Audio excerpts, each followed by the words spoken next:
நம்மளோட எலுமிச்சை மரத்துல நெறைய பூ வச்சு, நெறைய பிஞ்சு காயெல்லாம் வைக்க ஆரம்பிச்சுச்சுங்க. ஆனா இதுல ஒரு பிரச்சனை என்னன்னு பார்த்தீங்கன்னா, எலுமிச்சை பழம் வந்து பார்த்தீங்கன்னா, நார்மலா இல்லாம இந்த மாதிரி கரை படிஞ்ச மாரியே வருது. இதுக்கு காரணம் என்னன்னு தெரியல. இது நோவுப்பட்ட மாரி தான். எதனால வருது? இது எத பண்ணா சரியாகும்னு யாருக்காவது தெரிஞ்சா சொல்லுங்க. நானும் ட்ரை பண்ணி பார்க்குறேன். ஏன்னா செடியில வந்து கொத்து கொத்தா காய் வச்சிருக்கு. ஆனா காய பார்த்தா இந்த மாரி தான் இருக்கு. நான் ஒரு பக்கம் ஃபுல்லா டயட் பண்ணி கொஞ்சம் வெயிட்ட குறைச்சிட்டு இருந்தா, இந்த குட்டிமா இன்னொரு பக்கம் வந்து பார்த்தீங்கன்னா, லைட்டா குண்டாயிட்டாங்க. கண்ணெல்லாம் நல்லா பஃப் ஆயிடுச்சு. பெத்த தாய் சொல்லக்கூடாது தான். இருந்தாலும் நல்லா கொஞ்சம் குண்டாயிட்டாங்கங்க. எல்லாத்து வீட்லயும் வந்து பார்த்தீங்கன்னா, தாய் வந்து குழந்தைங்கள நல்லா சாப்பிடுங்க, நல்லா சாப்பிடுங்கன்னு சொல்லுவாங்க. ஆனா நான் மட்டும் ஜெய்குட்டியும், குட்டிமாவும் கொஞ்சம் அளவா சாப்பிடுங்கன்னு தான் சொல்லுவேன். ஏன்னா ஊர் உலகம் குண்டா இருக்குதுன்னு சொல்றத விடவே, அவங்க கொஞ்சம் ஒல்லியா இருந்தா தான் உடம்பு வந்து கொஞ்சம் ஆரோக்கியமா இருக்குங்க.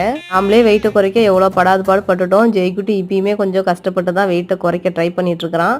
உடம்பு வெயிட் போடும் அப்படிங்கிறது ஒரு பக்கம் இருந்தாலும், அளவா சாப்பிடுறது தானே உடம்புக்கு நல்லது. அதனால தான் நான் அப்படி சொல்லுவேன்.